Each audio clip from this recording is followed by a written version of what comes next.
大家好，我是波霸。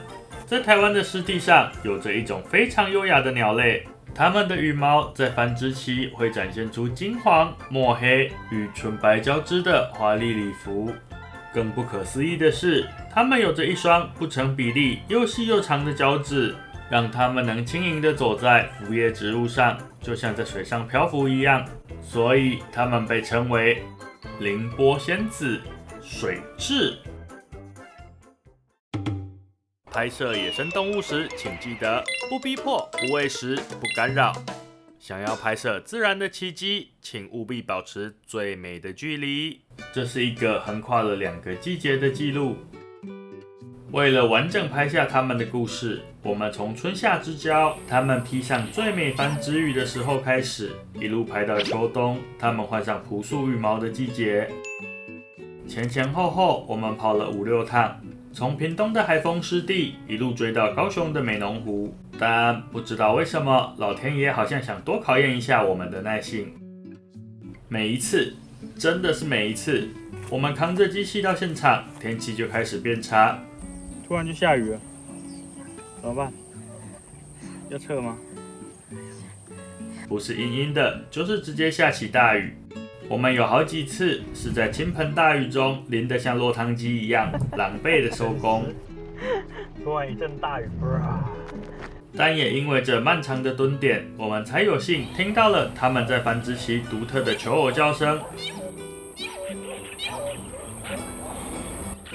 好多哇，它真的好可爱哦！天哪！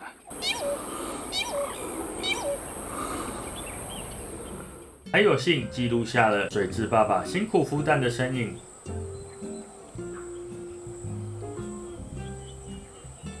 是不是有宝宝？哦，我也在看。好像是哎。是吗？是吗？那是不是宝宝？我也在看，我也在看。有一只水蛭疑似在孵蛋，我们保持一个安全距离，不要打扰到它。在大概距离我们100多米、200米左右。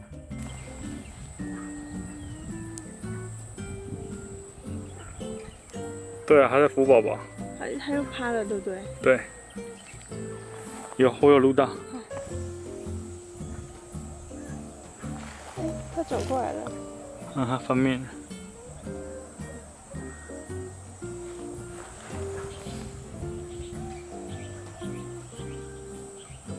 底下可能有蛋哦。我觉得有。我觉得那个姿势是在瞧蛋呢。我觉得应该有蛋。那个小黑炭应该是刚孵出来而已。说到水蛭繁殖，一定要提到一件很有趣的事：水蛭带娃跟一般鸟类很不一样，它们不育雏。也就是说，水蛭宝宝一出生，羽毛干了，就可以自己站起来走路，并且学着自己找东西吃。所以，它们极度需要像野莲、菱角这种浮力大的腐叶型植物，让这些小小探险家可以安全地在水面上行走、觅食。而更有趣的是，在水蛭的世界里，它们是一妻多夫制的。我们在影片中看到那些辛苦孵蛋带娃的，全都是水蛭爸爸。跟我们分享一个超可爱的插曲，他们在直播时，没错，他们有 YT 直播。直播的时候看到一只水蛭爸爸在孵蛋，刚好有一颗福寿螺经过，因为天色昏暗，水蛭爸爸竟然顺势把福寿螺也捞进来，当成自己的蛋一起抱着孵。孵了一段时间才发现奇怪，才一脸疑惑的把它踢出去。也看到了他们带着小小落地行走的宝宝在浮叶上觅食的珍贵画面。这个应该是最近刚出来的，出生没多久，对啊，这只好小好可爱。对啊，那才一只耶，好可惜哦。那前阵子雨太大了。对啊，前几天都一直下大雨。这边很严重，下得很尖得很高。因为我们是那个就是这边湿地管理的单位，然后我们有一个粉专。我有加入。哦，你们有加入？我觉得因为我们就会办一些环教活动。有兴趣可以关注。好，谢谢。其实水蛭你大概5、6月会最好拍。对，我上次是差不多6月。现在因为繁殖末期，数量就比较散一点。因为我那时候拍完没多久就开始先下雨。对，然后下雨之后我们想要来，然后上次有一次我们雨停了，我跑过来，就我在这边的时候下大雨。因为午后雷阵雨这边很多。然后后来我想算了，再等一阵子，就一等连续下到现在，我就知道现在才来拍。哦，对啊，因为整个7月都没办法拍。对啊，所以这个是什么田呢？这边都是做净化的。哦，都是做。就是种这个大坪是为了就是净化水质，因为我们的上游是那个畜牧业，畜牧业的水都会排进来。所以就是为了让河川的水可以干净，这几个湿地就是从上游还有一个黄金湿地，然后俊寮湿地，然后最后接到海丰湿地，就是一层一层的净化，然后就靠这些水生植物，然后还有水中的微生物，然后最后水会汇流到就是屏东市的万年溪。对，因为就是干净的水就汇进市区。了解。就是算是一个人工湿地啊，但是它是用生物的方式去处理污染物。所以这边就是后来怎么会有水蛭在这边族群呢？他们其实如果美浓那边的数量多了，他们就会扩散。那它需要找下一块环境的话，那我们这种大面积的栖地就蛮适合的。动物它会自己找。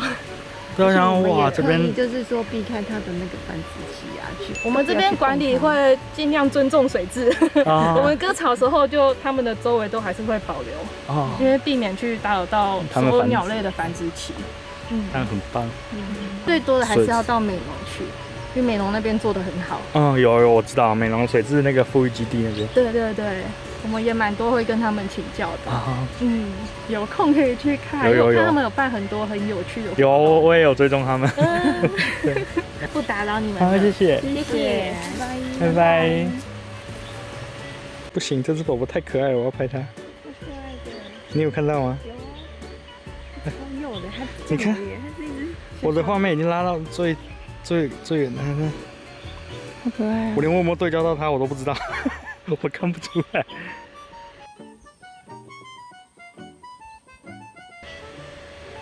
还在这边露了一个屁股。我们又来美浓啦，今天要去水质基地。今天应该是我们第5次出门拍水质的素材吧，还是第6次了？我们水质拍好久了。从那时候大家第一次看到那个1515那一次啊，那是在海丰湿地嘛。后来我又去了3次海丰湿地，然后来美浓2次。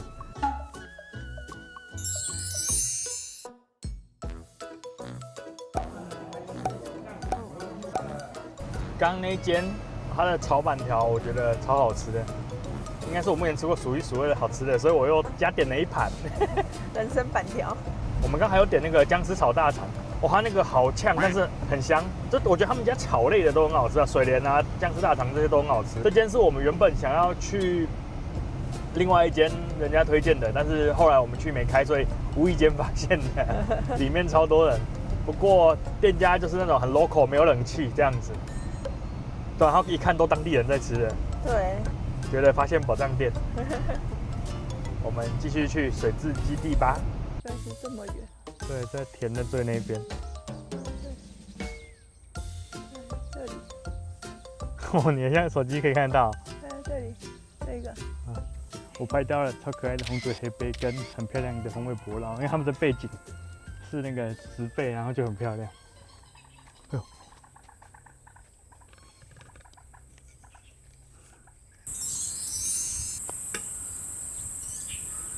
你看。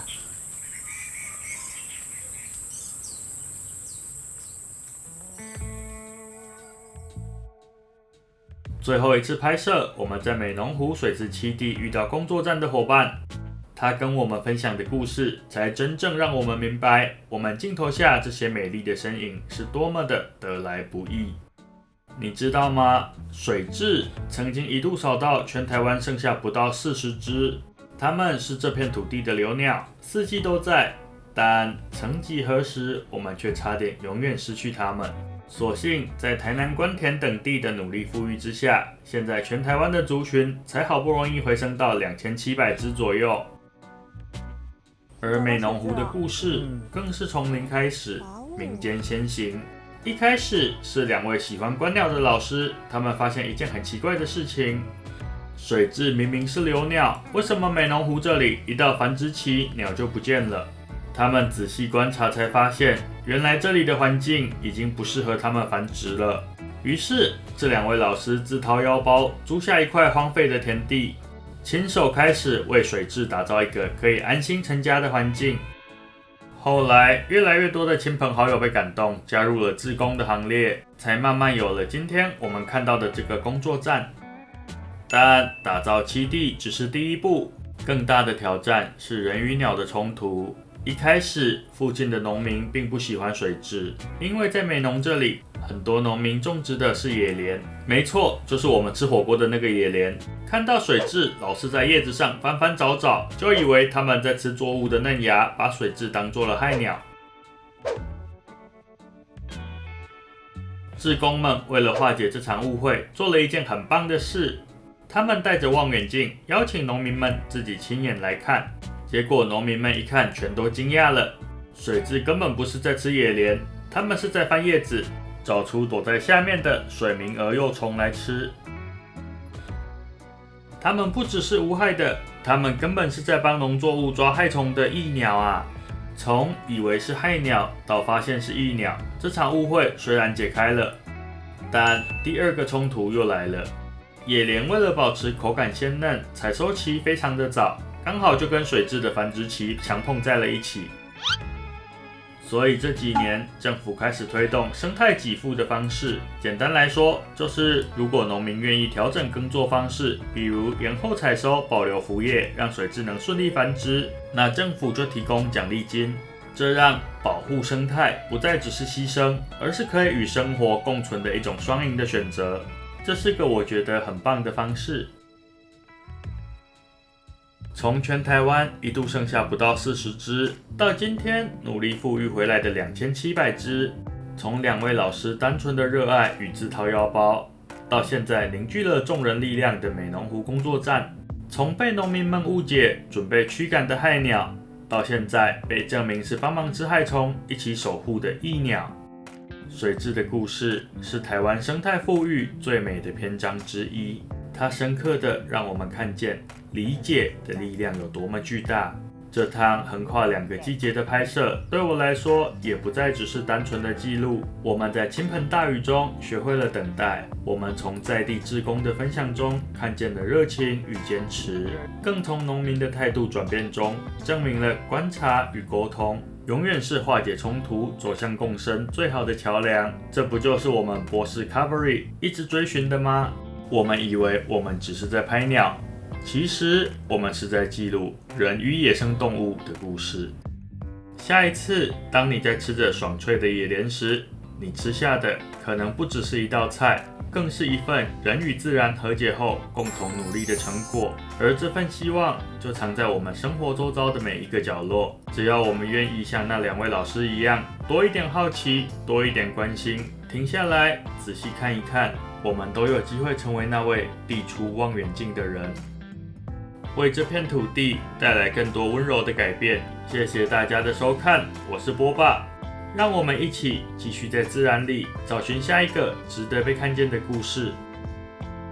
喜欢水蛭的朋友，美浓湖水蛭栖地这里每周6都有生态导览的活动，大家也可以关注他们的粉丝专页，里面会有各种活动的资讯哦。刚听到了好多水蛭的小故事，觉得很棒的是，因为其实很多的资讯我们在网络上是找不太到的，但是就是因为这些服务人员啊，他们亲身经历的一些故事，然后可以让我们有更精彩的收获啦。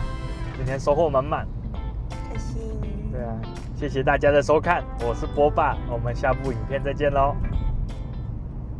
大家如果喜欢我们的影片，可以记得帮我们按赞、订阅、分享哦。